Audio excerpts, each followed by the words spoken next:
اور آپ نے فرمایا تھا یہ ٹیلا نہ چھوڑ. غلطی کتنوں کی تھی؟ 50 کی. سزا کتنوں نے بھگتی ہے؟ اس وقت کی پوری امت نے بھگتی ہے سمیت اللہ کے محبوب علیہ السلام. آپ کو سمجھ آ رہی ہے؟ اس امت کے مسائل انفرادی نہیں ہیں، اس امت کے مسائل اجتماعی ہیں. اگر کسی کو اتنا مال دیا ہے اس کی ملکیت میں جو اس کی ضرورت سے زائد ہے، اس کی ضرورت کے علاوہ ہے، کسی کی ملکیت میں اتنا مال موجود ہے، کسی بھی شکل میں، سونا ہو سکتا ہے، چاندی ہو سکتا ہے، نقدی کیش ہو سکتا ہے، ڈالر کسی نے رکھے ہوئے ہیں، پاؤنڈ کسی نے رکھے ہوئے ہیں، کسی کے پاس چیک پڑا ہوا ہے، کوئی بھی شکل ہے پیسے کی. اسی طرح کو مال پڑا ہے جو اس نے بیچنے کے لیے رکھا ہوا ہے، کو پلاٹ لے کے رکھا ہوا ہے بیچنے کی نیت سے، کو گھر لے کے رکھا ہوا ہے بیچنے کی نیت سے، کو گاڑی میں انویسٹمنٹ کی ہوئی ہے بیچنے کی نیت سے. گنجا صاحب اس لیے کہا ہے کہ کچھ سانپ اتنے زہریلے ہوتے ہیں کہ ان کے اپنے منہ کا زہر ان کے اپنے سر کے بال اڑا دیتا ہے. اللہ جہنم کی آگ پہ اس مال کو کسی دھات کی شکل میں لا کے تپائیں گے. جب وہ خوب تپ جائے گا تو قرآن میں آتا ہے تقوی بہا جباہہم وجنوبہم وظہورہم ھذا ما کنزتم لانفسکم فذوقوا ما کنتم تکنزون.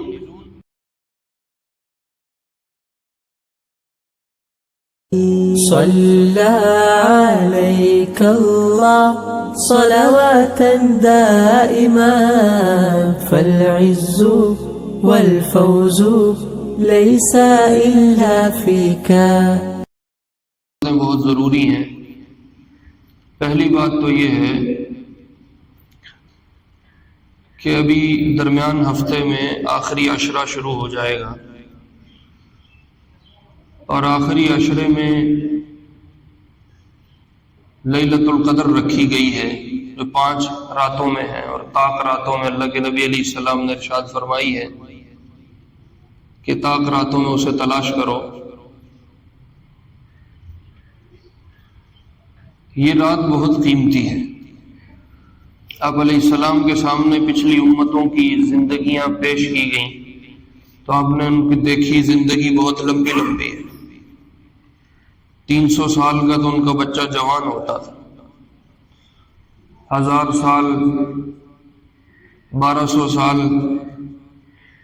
تو آپ نے کہا میری امت کی تو عمریں بہت مختصر ہیں، تو اللہ نے اپنے محبوب کی اس حسرت کو پورا کرنے کے لیے لیلۃ القدر اس امت کو نصیب فرمائی، جو ایک رات آپ نے قرآن میں سنا ہے خیر من 1000 شہر، 1000 مہینوں سے بہتر ہے.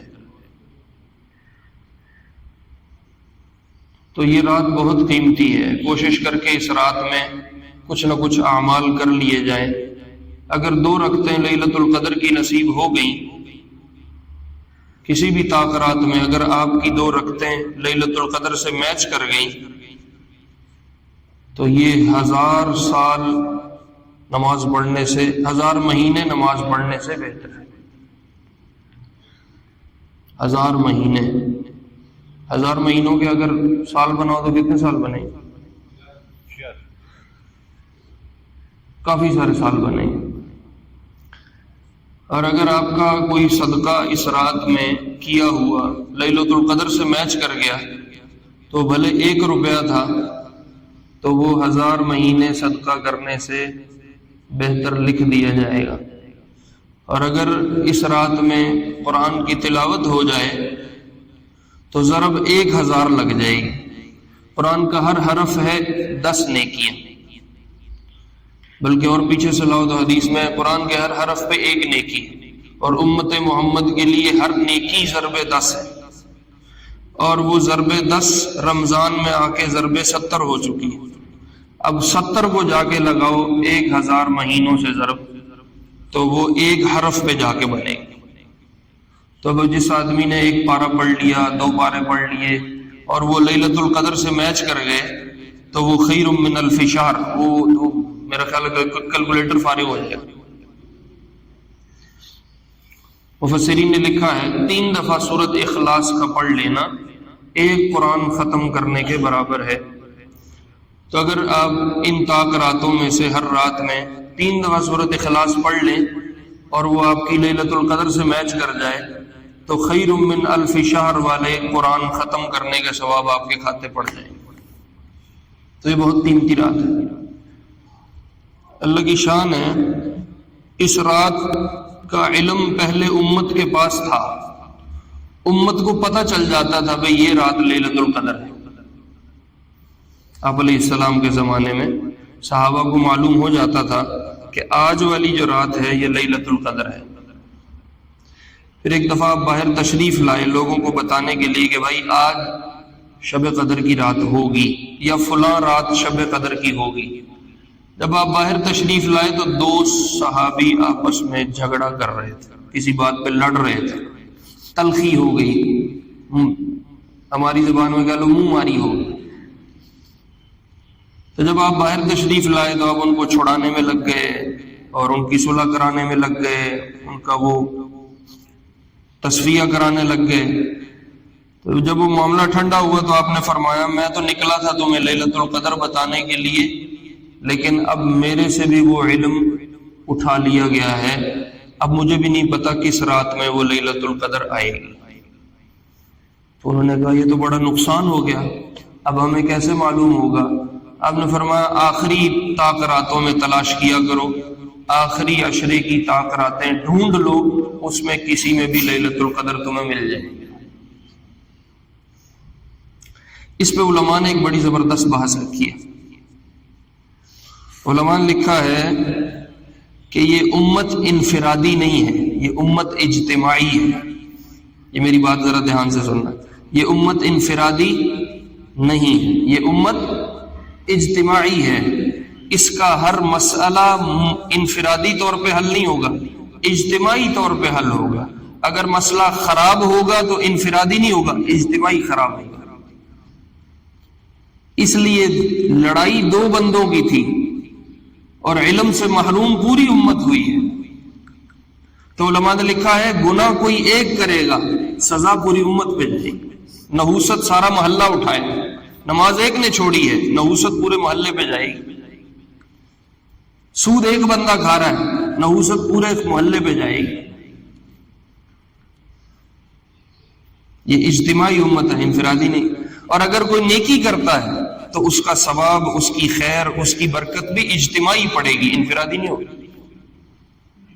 اس لیے نیکیوں کا، اعمال کا ماحول بنانے کی ضرورت ہے تاکہ برکتیں آئیں اور لعنتیں اٹھ جائیں۔ اور اگر خدا نخواستہ اعمال نہیں ہیں، نافرمانی کی فضا ہے، ماحول ہے، تو نحوست پوری اجتماعی زندگی پہ آ رہی ہے۔ اس لیے صرف اپنا مصلح پکڑ لیا، اپنی تہجد پڑھ لی، اپنی اللہ اللہ کر لی اور کہا میری جنت سدھی، باقی باویں جہنم جاندن پہ جان سن کی، نہیں، یہ اس امت کا مزاج نہیں۔ اس پہ اللہ کے محبوب علیہ السلام امت کو نہیں چھوڑ کے گئے کہ اپنی اللہ اللہ کرو اور جنت چلے جاؤ۔ یہ امت خود بھی جنت جائے گی، یہ امت سب کو جنت لے کے جائے گی۔ احد میں غلطی کتنوں کی تھی؟ 50 کی، جنہوں نے وہ ٹیلا چھوڑ دیا تھا، وہ 50 تیر انداز جو کھڑے کیے تھے کہ ادھر سے حملہ نہ ہو جائے، اور آپ نے فرمایا تھا یہ ٹیلا نہ چھوڑ۔ غلطی کتنوں کی تھی؟ 50 کی۔ سزا کتنوں نے بھگتی ہے؟ اس وقت کی پوری امت نے بھگتی ہے، سمیت اللہ کے محبوب علیہ السلام۔ آپ کو سمجھ آ رہی ہے؟ اس امت کے مسائل انفرادی نہیں ہیں، اس امت کے مسائل اجتماعی ہیں۔ اس لیے ہمیں بہت سوچ سمجھ کے قدم اٹھانے ہیں۔ میرا ایک عمل پورے محلے کے لیے خیر لا سکتا ہے اور میرا ایک گناہ پورے محلے کے لیے عذاب لا سکتا ہے۔ اس لیے آپ نے سمجھانے کو مثال دی، وہ کشتی، ایک قوم جو کسی کشتی پہ سوار ہے، کشتی کا آدھا حصہ پانی کے اندر ہے، آدھا حصہ پانی کے اوپر ہے، نیچے والوں کو پانی کی ضرورت ہے، وہ اوپر کھٹکھٹاتے ہیں بھائی ہمیں پانی دے دو، اوپر والے پانی بھر کے ان کو دیتے ہیں، 1 دفعہ ہوا، 2 دفعہ ہوا، 3 دفعہ ہوا، آپ نے فرمایا نیچے والے اب مشورہ کرنے لگ گئے کہ بار بار اوپر والوں کو کیا تنگ کریں، ہم اپنے پانی کے انتظام کے لیے بند کریں، ہم اپنے پانی کے انتظام کے لیے نیچے سوراخ کھول لیتے ہیں۔ تو انہوں نے نیچے اپنا سوراخ کھول لیا۔ اب کیا ہوگا؟ کہا اگر اوپر والوں نے، وہ جو مصلوں پہ بیٹھے ہیں، وہ جو اپنی تسبیحاں کر رہے ہیں، وہ جو اپنی تلاوتوں میں مشغول ہیں، وہ جو صرف اپنی جنت لے رہے ہیں بیٹھ کے، اگر اوپر والوں نے نیچے والوں کو نہ روکا، وہ جو گناہ کر رہے ہیں، وہ جو نافرمانیاں کر رہے ہیں، جو سود کھا رہے ہیں، وہ جو رشوت پہ کام کر رہے ہیں، وہ جو 2 نمبر سودے بیچ رہے ہیں، وہ جو 1000 اللہ کے احکام کو توڑ رہے ہیں، کہ اگر ان کو نہ روکا تو نتیجہ کیا ہوگا؟ آپ نے فرمایا اوپر والے بھی ڈوبیں گے، نیچے والے بھی ڈوبیں گے۔ یہ امت اجتماعی ہے، انفرادی نہیں ہے۔ اس لیے انفرادی کام نہیں کرنے، اجتماعی کام کرنے، اپنے مسلح پہ نظر نہیں رکھنی، پوری امت پہ نظر رکھنی، یہ اس امت کا مزاج ہے۔ خیر یہ ایک اور بحث ہے۔ تو لیلۃ القدر کا علم اللہ نے اس لیے امت سے اٹھا لیا کہ 2 بندے جھگڑا کر رہے تھے۔ آج کتنے جھگڑا کرتے ہیں؟ عدالتوں کی رپورٹ جا کے لو ذرا، 1 سال میں کتنے جھگڑے ہیں، 1 مہینے میں کتنے جھگڑے ہیں۔ وکیل کہتے ہیں ساڑی بس ہوگی۔ تو ان سارے جھگڑوں کا کوئی نحوست نہیں ہوگی، ان کی کوئی بے برکتی یا لعنت نہیں آئے گی، یقینی طور پہ آئے گی۔ تو اس لیے اس کو بہت زیادہ دھیان سے سوچ سمجھ کے کرنے کی ضرورت ہے۔ یہ امت اجتماعی ہے، انفرادی نہیں ہے۔ اس امت کے مسائل بھی اجتماعی ہیں، اس امت کی عبادات اور ان پہ ملنے والی جزا بھی اجتماعی ہے۔ خیر یہ ایک لیلۃ القدر کے متعلق بات تھی۔ تو کوشش ہمت کر کے 5 راتیں کم از کم کچھ نہ کچھ اعمال کر لیے جائیں جو طاق راتیں۔ لیکن ایک بات ذہن میں رہے کہ کچھ لوگ جب زیادہ عبادت میں آتے ہیں نا تو کبھی کبھی انہوں نے کرنی ہوتی، اور جب زیادہ عبادت میں آتے ہیں تو پھر پوری رات کہتے ہیں آج میں نے جاگنا ہے۔ وہ پوری رات تو جاگا لیکن فجر میں سو گیا اور فجر چلی گئی۔ تو اللہ کو ایسی عبادت محبوب نہیں ہے جس میں نفلوں کو پورا کرتے کرتے فرض چھوڑ دی۔ فرض چھوڑنا تو بہت دور کی بات ہے۔ حضرت عمر رضی اللہ عنہ کے زمانے میں ایک صحابی ہیں، وہ فجر میں مسجد نہیں آئے، تو حضرت عمر نے پوچھا کہ وہ کہاں ہے۔ اس سے پتہ چلتا ہے کہ امام کو اپنے مقتدیوں کا پوچھتے رہنا چاہیے، اور مقتدیوں کو آپس میں بھی ایک دوسرے کا پوچھتے رہنا چاہیے۔ اب ہم جتنا پڑھ لکھ گئے ہیں نا، ہم کہتے ہیں بس اس کی اپنی زندگی، میری اپنی زندگی، نہ مجھے کوئی ڈسٹرب کرے نہ میں کسی کو ڈسٹرب کروں۔ تو پوچھتے رہنا چاہیے۔ حضرت عمر رضی اللہ عنہ نے پوچھا وہ کہاں ہے؟ لوگوں نے کہا جی آج آئے نہیں فجر۔ تو حضرت عمر گھر تشریف لے کے گئے، امیر المؤمنین، ان کی دروازہ بجایا، والدہ آئیں، امامہ کہاں ہیں؟ انہوں نے کہا حضرت رات نفل پڑھتا رہا، اس لیے فجر میں نیند غالب تھی، اپنی فجر پڑھ کے سو گیا ہے، جماعت کے لیے مسجد نہیں آیا۔ یہ تصور نہیں ہو سکتا کہ انہوں نے نماز قضا کر دی ہوگی، یقیناً اپنی پڑھ کے سو گئے ہوں گے۔ تو حضرت نے فرمایا، ادھر آؤ، حضرت نے فرمایا مجھے یہ بات زیادہ محبوب ہے کہ وہ رات بھر سویا رہتا اور فجر آ کے مسجد میں ادا کرتا۔ یہ جو نیلی تار ہے نا یہ نکال دو، نیلی والی۔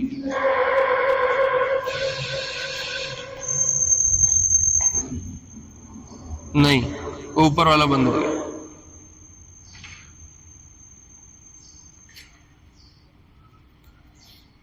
اب ادھر سے چلا کے دیکھو، بس اب ٹھیک۔ اللہ اکبر۔ تو حضرت عمر نے فرمایا کہ ساری رات یہ نفل نہ پڑھتا، فجر آ کے جماعت سے پڑھ لیتا، مجھے زیادہ محبوب تھا۔ تو اس سے پتہ چلتا ہے کہ رات کو ایسی مشغولیت جو فجر سے محروم کر دے وہ ٹھیک نہیں، چاہے وہ تہجد ہی کیوں نہ پڑھتا ہو۔ فجر کو آ کے جماعت سے پڑھنا، اس لیے فرمایا جو رات کو عشاء جماعت سے پڑھ لے آدھی رات عبادت کا ثواب ہے، جو صبح فجر کو جماعت سے پڑھ لے پوری رات عبادت کرنے کا ثواب ہے۔ اس لیے جماعت کی نماز کو اہتمام سے جا کے پکڑنا، اہتمام سے پڑھنا۔ آپ نے فرمایا ایک بندہ گھر سے چلا اور مسجد آیا کہ میں جماعت کی نماز پکڑ لوں، لیکن کسی وجہ سے دیر ہو گئی اور اس کی جماعت نکل گئی، اللہ اس کو پورا ثواب دیں گے، جماعت کے ساتھ پڑھنے کا دیں گے۔ اس لیے اپنے مسلح نہ پاؤ، مسجد آؤ، والی صاحب سن کو گنجائش کاٹ دے ویسے اتنے ہی مسلح پا لیں، والی صاحب گاہک آتے ہیں دکان بند نہیں کر سکتے، کوئی گنجائش دیں، یہی مسلح ڈال، یہاں مسلح نہیں ڈالیں، مسجد جا کے پڑھ لیں۔ تو خیر یہ ایک بیچ میں بات ہے۔ دوسری بات میرے عزیزوں میرے پیاروں زکوٰۃ کے متعلق ہے۔ زکوٰۃ کا ویسے تو رمضان سے کوئی اتنا جوڑ نہیں ہے، زکوٰۃ تو ہر ایک پہ جب فرض ہوتی ہے وہ اپنی اس تاریخ کو ادا کرے، وہ محرم کی تاریخ بھی ہو سکتی ہے، وہ شعبان بھی ہو سکتا ہے، وہ رجب بھی ہو سکتا ہے، اور ربیع الاول بھی ہو سکتا ہے۔ اللہ نے جب اس کو مال دیا ہے اس تاریخ سے اگلے سال کی اسی تاریخ تک اپنا حساب کرے اور اس تاریخ کو اپنی زکوٰۃ اس پہ فرض ہو گئی ہے وہ ادا کرے۔ وہ مال آنا کوئی رمضان میں ضروری تو نہیں ہے، وہ تو شعبان میں بھی آ سکتا ہے، وہ ربیع الاول میں بھی آ سکتا ہے، وہ ذوالقعدہ میں بھی آ سکتا ہے، وہ ذوالحجہ میں بھی آ سکتا ہے، مال تو کسی وقت بھی آ سکتا ہے۔ تو زکوٰۃ کا حساب کرنے میں رمضان کا ویسے تو کوئی جوڑ نہیں ہے، لیکن ہمارے ہاں لوگ زکوٰۃ نکالنے کا اہتمام رمضان میں کرتے ہیں۔ وہ اس لیے کرتے ہیں کہ رمضان میں ایک فرض 70 فرضوں پہ چلا جاتا ہے، تو جب آپ 1 روپیہ ادا کریں گے تو ضرب 70 کھا جائے گا۔ تو اگر کسی آدمی نے 10,000 روپے زکوٰۃ ادا کی ہے، ضرب 70 لگا دو تو وہ اوپر چلی جائے گی۔ تو اس لیے ہمارے ہاں مجمع رمضان میں زکوٰۃ ادا کرتا ہے، اور ہمارے ہاں اسی وجہ سے گورنمنٹ آف پاکستان 1 رمضان کو زکوٰۃ کے نصاب کا بھی اعلان کرتی ہے۔ اس سال 1,35,000 روپے زکوٰۃ کا نصاب گورنمنٹ نے 1 رمضان کو دیا ہے۔ اسٹیٹ بینک آف پاکستان ہر سال 1 رمضان کو زکوٰۃ کا نصاب نکال دیتا ہے، اسی کے حساب سے پھر زکوٰۃ حکومت کاٹتی ہے، حکومت وصول کرتی ہے، بینکوں سے لیتی ہے، جس کے اکاؤنٹ میں پڑے ہوئے پیسے کرنٹ اکاؤنٹس کے علاوہ ان کی زکوٰۃ کی کٹوتی ہو جاتی ہے، وہ ساری اس نصاب کے مطابق ہوتی ہے۔ تو اس سال اصل میں 52.5 تولے چاندی کی قیمت ہے، تو اس سال 1 رمضان کو جو 52.5 تولے چاندی کی قیمت تھی وہ 1,35,000 روپے تھی، تو وہ زکوٰۃ کا نصاب ہے۔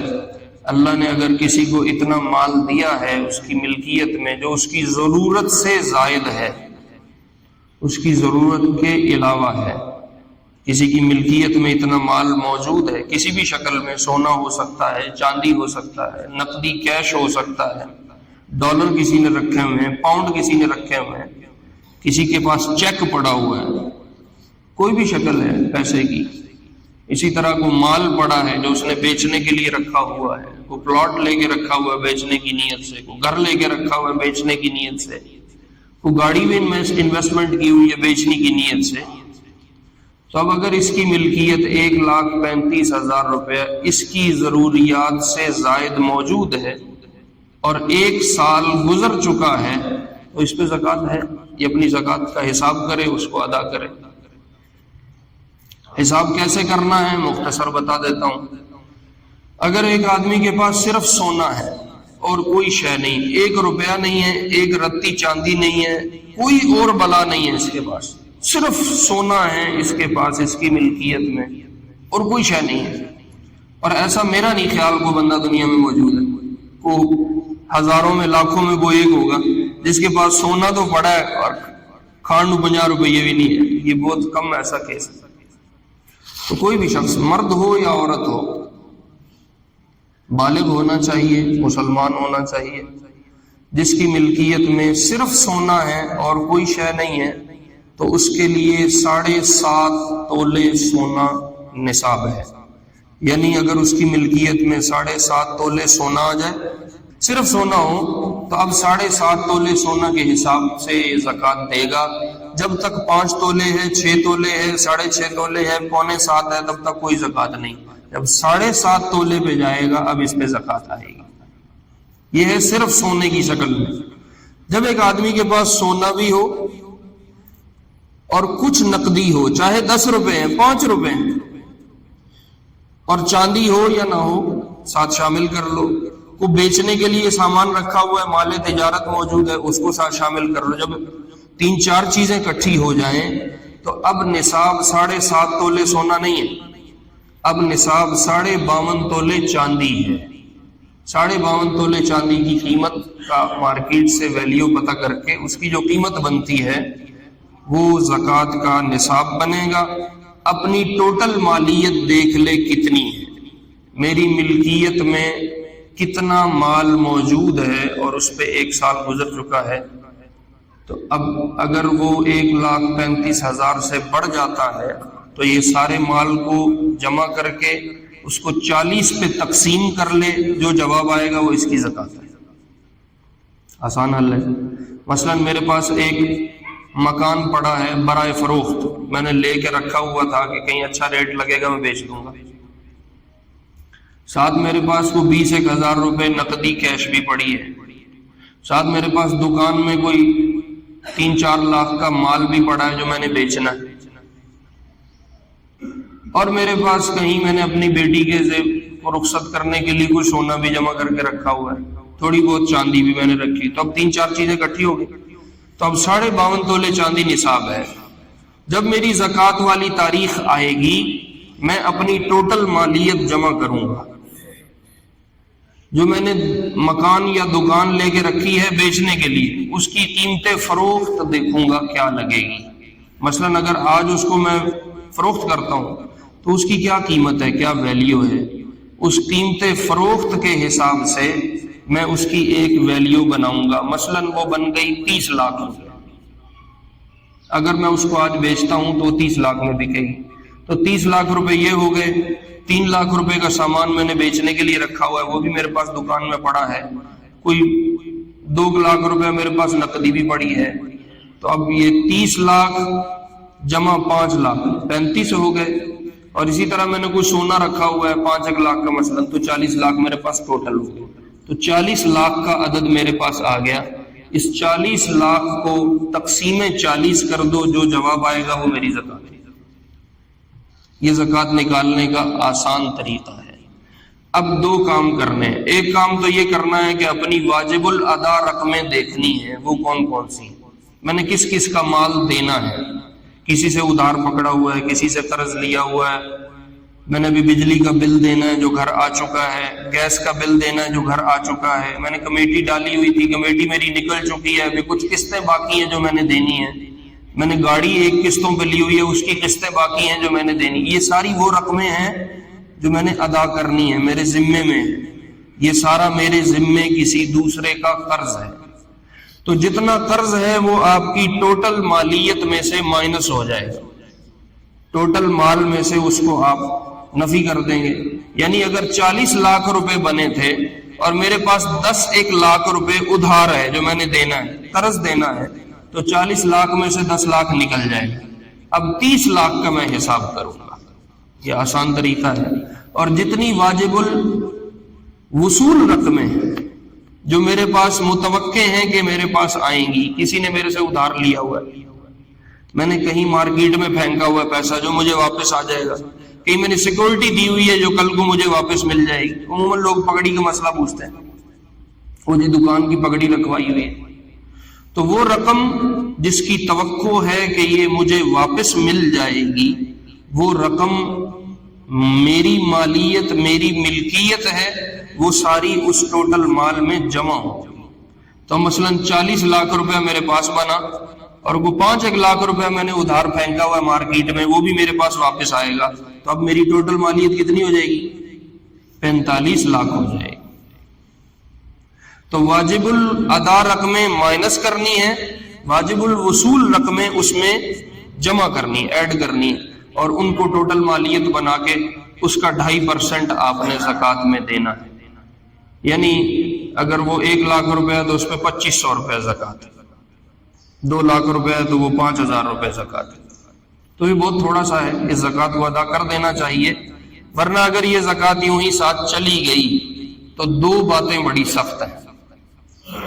ویسے تو زکوٰۃ کے لیے مستقل الگ ایک سیشن ہونا چاہیے پورا، اس میں سوال بھی ہوں، جواب بھی ہوں، اس پہ تفصیلی مسائل ہوں. وہ اتنا ٹائم ہی نہیں ہے، ٹائم بڑا مختصر ہے. وہ 1 منٹ سوئی اوپر جاتی ہے تو مجھے آنکھیں نکالنی شروع کر دیتے ہیں، تسی ہوں لیٹ کری جاندے ہو، ساڈی جان چھڈو. تو بہرحال آپ نے فرمایا اگر زکوٰۃ ادا نہ ہوئی تو 2 کام بڑے خطرناک. نمبر 1 قرآن میں الذین یکنزون الذهب والفضة ولا ينفقونها فی سبیل اللہ، جو سونا چاندی کو جمع کرتے ہیں اور اس کی زکوٰۃ نہیں نکالتے. میں مختصر کر رہا ہوں. فبشرهم بعذاب علیم، تم ان کو دردناک عذاب کی خوشخبریاں سناؤ. اچھا خوشخبری تو کسی چنگی شاید ہی ہوتی ہے نا، عذاب دی کیڑی خوشخبری؟ تو یہ اللہ نے چڑھانے کے لیے کہا ہے، چڑھانے کے لیے کہا ہے. ان کو خوشخبری سناؤ. عذاب کیا ہے؟ یوم یحمى علیہا فی نار جہنم، اللہ ان کے جمع کیے ہوئے سارے مال کو قیامت میں لے کے آئیں گے اور اس کو ایک دھات کی شکل دیں گے. دھات کی، وہ لوہا ہو سکتا ہے، وہ تانبا ہو سکتا ہے، وہ پیتل ہو سکتا ہے، واللہ عالم. یہ حدیث میں ذکر نہیں ہے کون سی دھات ہوگی، لیکن اللہ اس کو ایک دھات کی شکل دیں گے اور اس کو جہنم کی آگ پہ تپائیں گے، گرم کریں گے. وہ لوہے کے بڑے بڑے پترے بھی ہو سکتے ہیں، وہ تانبے کی بڑی بڑی سلاخیں بھی ہو سکتی ہیں، وہ کچھ کوئی بھی شکل ہو سکتی ہے. تو قرآن کہتا ہے اللہ جہنم کی آگ پہ اس مال کو کسی دھات کی شکل میں لا کے تپائیں گے. جب وہ خوب تپ جائے گا تو قرآن میں آتا ہے تقوی بہا جباہہم وجنوبہم وظہورہم ھذا ما کنزتم لانفسکم فذوقوا ما کنتم تکنزون. اللہ اس گرم کی ہوئی دھات سے اس کے ماتھے کو داغیں گے، پشت کو داغیں گے، پہلوؤں کو داغیں گے، اور ساتھ یہ فرمائیں گے یہ وہ مال ہے جس کو تم نے جمع کر کر کے رکھا تھا اور اس کی زکوٰۃ نہیں دی تھی. جتنا جمع کیا تھا آج اس کا مزہ لے لو. اور حدیث میں آتا ہے کہ اللہ رب العزت اس کے مال کو ایک گنجے سانپ کی شکل دے دیں گے. تو اب یہ دونوں عذاب بھی ہو سکتے ہیں، یا کچھ کے لیے یہ عذاب ہو سکتا ہے، کچھ کے لیے یہ عذاب ہو سکتا ہے، یا کچھ وقت کے لیے وہ عذاب ہو سکتا ہے، کچھ وقت کے لیے یہ عذاب ہو سکتا ہے. تو کوئی بھی شکل ہو سکتی ہے. ہمیں فرمایا اس کے مال کو اللہ گنجے سانپ کی شکل دیں. گنجا سانپ پتہ کیوں کہا ہے؟ گنجا سانپ اس لیے کہا ہے کہ کچھ سانپ اتنے زہریلے ہوتے ہیں کہ ان کے اپنے منہ کا زہر ان کے اپنے سر کے بال اڑا دیتا ہے، اتنے خطرناک ہوتے ہیں. تو آپ نے فرمایا اس کے اپنے منہ کے زہر سے، اس کی جو زہر والی تھیلی ہے اس کا اثر اتنا ہے کہ اس کے اپنے سر کے بال بھی اڑے ہوئے ہیں.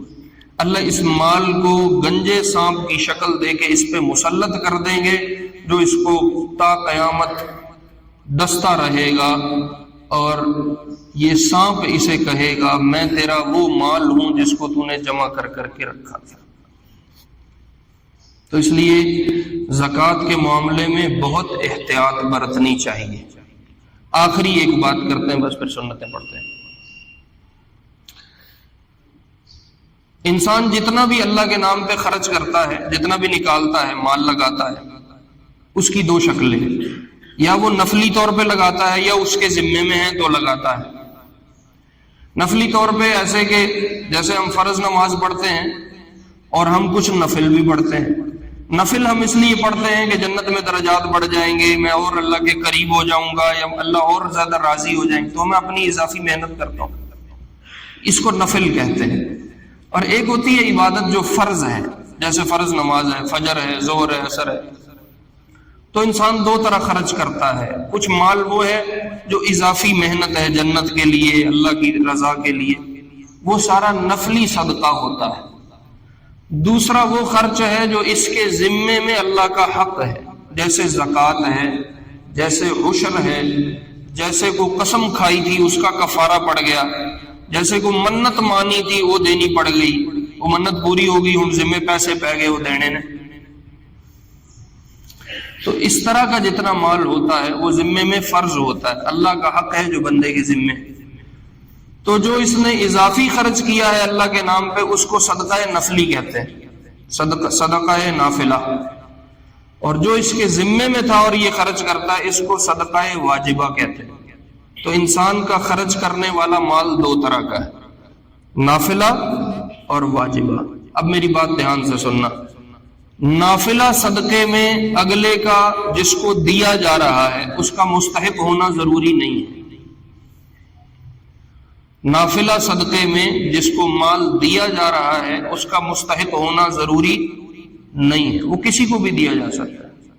میں نے ایک کپڑوں کا سوٹ کسی کو لے دیا تو یہ نفلی صدقہ ہے، میں نے کسی کو جوتا لے دیا نفلی صدقہ ہے، میں نے کسی کو کھانا کھلا دیا نفلی صدقہ ہے، چاہے وہ اگلا لاکھ پتی ہو، کروڑ پتی ہو، اربہ پتی ہو،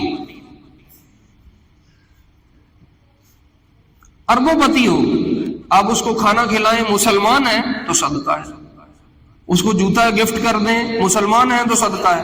حتیٰ کہ آپ نے فرمایا تو اپنی بیگم کے منہ میں صرف لقمہ ڈال دے اللہ اس کو بھی صدقہ لکھ دے، تو اپنی سواری پہ خرچ کر اللہ اس کو بھی صدقہ لکھ دے، تو اپنی جان پہ لگا لے اللہ اس کو بھی صدقہ لکھ دے۔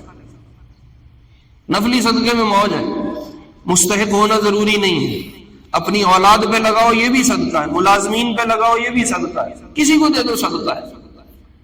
یہ جو ہم عیدیاں بانٹتے ہیں، یہ جو ہم گفٹنگ کرتے ہیں، یہ جو ہم ہدیے تحفے دیتے ہیں، یہ سب نفلی صدقہ ہوتا ہے، تو یہ کسی کو بھی لگ سکتا ہے۔ لیکن جو صدقات واجبہ ہیں ان میں اگلے کا مستحق ہونا ضروری ہے۔ اگر مستحق ہوگا تو زکوٰۃ ادا ہوگی، صدقہ فطر ادا ہوگا، عشر ادا ہوگا، کفارہ ادا ہوگا، منت کے پیسے ادا ہو جائیں گے۔ اور اگر اگلا مستحق نہیں ہے تو آپ کی زکوٰۃ وہیں لٹکی رہ جائے گی، آپ کا صدقہ فطر وہیں لٹکا رہ جائے گا، آپ کا کفارہ، آپ کی منت، آپ کا عشر وہ وہیں لٹکا رہ جائے گا، وہ ادا نہیں ہوگا۔ تو اس لیے جیسے زکوٰۃ کا ادا کرنا فرض ہے ایسے ہی مستحق کو تلاش کرنا بھی فرض ہے۔ بغیر مستحق کے کبھی زکوٰۃ نہ دو۔ اور دوسرے نمبر پہ اگلے کو مالک بنانا شرط ہے۔ اگر اگلا مالک نہیں بنا، بس آپ نے دے دی، کسی ٹرسٹ کو اٹھا کے پکڑا دی، کسی خیراتی ادارے کو دے دی، یا کسی ایسی کمیٹی کو پکڑا دی جو آگے خود ہی تقسیم کرتی رہے، ایک فرد مالک نہیں بنا تو زکوٰۃ ادا نہیں ہوگی۔ ایک فرد کو مالک بنانا ضروری ہے، تب زکوٰۃ ادا ہوتی ہے، تب عشر ادا ہوتا ہے، تب صدقہ فطر ادا ہوتا ہے۔ تو اس بات کا خیال رکھیں، ایک تو اگلا مستحق ہو، اور دوسرا ایک فرد بالغ عاقل وہ اس مال کا مالک بنے، پھر زکوٰۃ اور یہ جتنے صدقات واجبہ یہ ادا ہوتے ہیں، ورنہ نہیں ہوتے۔ تو اگلے کو مستحق کو تلاش کر کے، پہلا زمانہ تھا دینے والے ڈھونڈتے تھے مستحق کوئی مل جائے، لینے والا ملتا ہی نہیں تھا، لوگ اپنی حاجتیں چھپاتے تھے، مصلوں پہ اللہ سے مانگتے تھے، اللہ سے لیتے تھے۔ اب لینے والے اتنے ہیں کہ وہ ڈھونڈتے پھر رہے ہیں کوئی دینے والا مل جائے، اور دینے والا ہے ہی نہیں۔ اب زمانہ الٹا ہو گیا۔ تو اس لیے اپنی حاجتوں کو اللہ سے مانگنا ہے، اپنی ضروریات اللہ سے پوری کروانی ہے، کوشش کر کے اپنی ضرورت کو چھپانا ہے۔ اور جو زکوٰۃ لینے والا ہے اس کے ذمے ہے وہ ضرورت مند تلاش کرے، وہ مستحق کو تلاش کرے، اس کو زکوٰۃ ادا کرے، ورنہ زکوٰۃ ادا نہیں ہوگی۔ ایک چھوٹا سا مسئلہ بھی اب آ گیا، بعض دفعہ یوں ہوتا ہے کوئی عورت بظاہر کسی گھر میں کام کرتی ہے، نوکرانی ہے یا بیوہ ہے، یا اس کے پاس یتیم بچے ہیں، شوہر دنیا سے جا چکا ہے۔ اب بظاہر شکل یہ ہے کہ اس کو دے دیں زکوٰۃ، یہ بیچاری کہاں سے گزارا کرے گی، لیکن اندر آپ کو معلوم نہیں اس نے کچھ سونا رکھا ہوا ہے کہ جب میں اپنی بیٹی کی شادی کروں گی میں اس کو دے دوں گی۔ یا اس نے کچھ مال سمیٹ کے رکھا ہوا ہے، ایک پلاٹ رکھا ہوا ہے کہ میں اپنی بچی کی شادی کروں گی تو میں یہ پلاٹ اس کو دے دوں گی، یا اس وقت بیچ کے پیسے استعمال کر لوں گی، یا اس نے کچھ پیسے جوڑے ہوئے ہیں کہ میں حج کراؤں گی. تو اب یہ عورت چاہے ظاہری شکل میں بیوہ ہے، چاہے نوکرانی ہے، چاہے خادمہ ہے، بظاہر اس کے پٹے پرانے کپڑے ہیں، لیکن خود اس کے ذمے زکوٰۃ ہے، یہ زکوٰۃ دینے والی ہے، یہ زکوٰۃ لے نہیں سکتی. اس لیے کہہ رہا ہوں تفتیش تحقیق کرنے کے بعد زکوٰۃ ادا کرو، ورنہ نہ دو، ورنہ زکوٰۃ لٹکی رہ جائے گی، صدقہ قبول ہو جائے گا، زکوٰۃ وہیں کھڑی ہے، وہ اپنے ذمے میں باقی رہے. تو بس اسی طرح لوگوں نے مال رکھا ہوتا ہے، حج کے پیسے جوڑ کے رکھے ہوئے ہیں، بیٹی کی رخصتی کرنی ہے اس کے پیسے جوڑ کے رکھے ہوئے ہیں، بظاہر وہ بڑا غریب ہے، بڑا مسکین ہے، پھٹے ہوئے کپڑے ہیں، ٹوٹا ہوا جوتا ہے، تو آپ کہو گے اس کو زکوٰۃ دے دینی چاہیے. نہیں، آپ پہلے تحقیق کریں اس کی ملکیت میں کیا ہے. تو سچی گل دساں، ہن ہر بندہ روندا ہے میرے کول کچھ بھی نہیں. بڑے بڑے تاجر ہیں، آپ ان سے پوچھو کہتے ہم لٹ گئے، ہم مر گئے، ہم سڑک پہ آ گئے، ہمارے پاس تو کچھ بھی نہیں بچا، مولوی صاحب بڑی مہنگائی ہو گئی، بڑا یہ ہو گیا. آپ کو ایسا رونا سنائیں گے، آپ کہو گے انہوں زکوٰۃ دے، شاید لگ جائے گی. ہم تو سارے ناشکرے ہیں، سب کچھ کے ہوتے ہوئے ہم کہتے ہیں ساڑھے کول کچھ بھی نہیں. تو اس لیے پوری تفتیش تحقیق کرنے کے بعد زکوٰۃ ادا کریں، ورنہ نہ دیں. اب آپ کہیں گے مولوی صاحب اتنا ٹائم نہیں ہے تو میں اپنی زکوٰۃ کتنے دیں، میں ان کتوں بندے لبدا پھرا. تو ایک آسان حل بتاتا ہوں. کوئی بھی ایسا دین پڑھنے پڑھانے کا ادارہ، مدرسہ، میں کو اپنے مدرسے کی بات نہیں کر رہا، تجھے آکھو مولوی صاحب اپنی کہانی شروع کرنے لگ گیا، ساڑھی نماز دا ٹائم ہو گیا. تو میں کسی بھی ادارے کی بات کر رہا ہوں، کوئی بھی دینی ادارہ جو دین کو تعلیم پڑھتا پڑھاتا ہے اور وہاں بچے مقیم ہیں، رہائشی ہیں، جن کے کھانے پینے کا بندوبست ادارہ کرتا ہے، اس ادارے کو آپ زکوٰۃ دے دیں. آپ کو کوئی مستحق تلاش کرنے کی ضرورت نہیں، آپ کی زکوٰۃ بھی ادا ہو جائے گی، ساتھ میں دین کو پھیلانے کا ثواب بھی اللہ آپ کو دے دے. آسان حل ہے.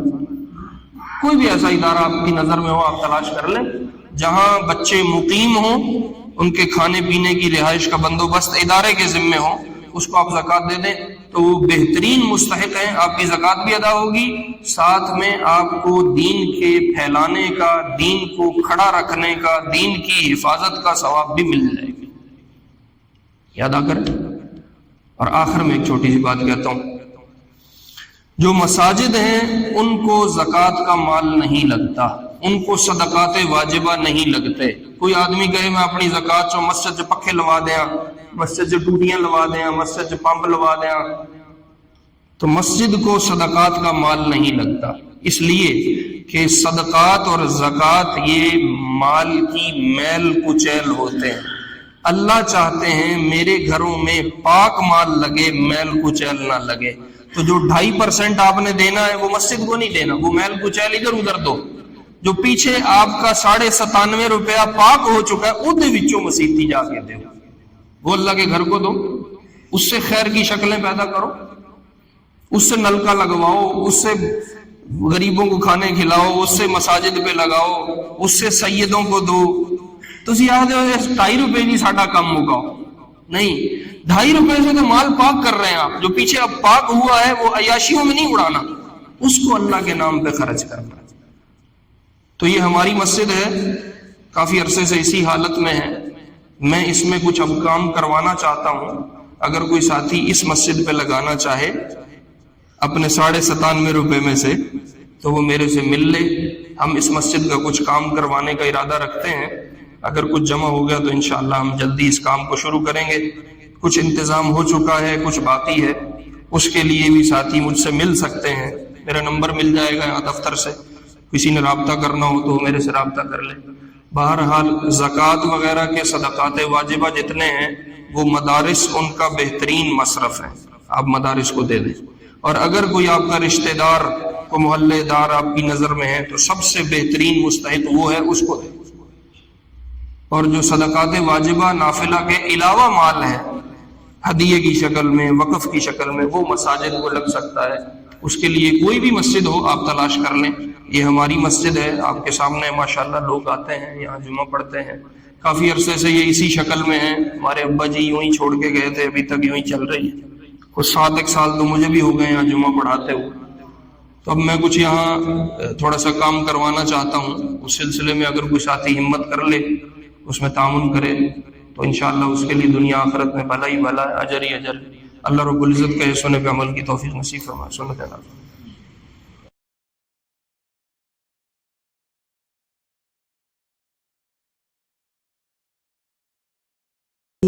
صلى عليك الله صلواتا دائما، فالعز والفوز ليس إلا فيك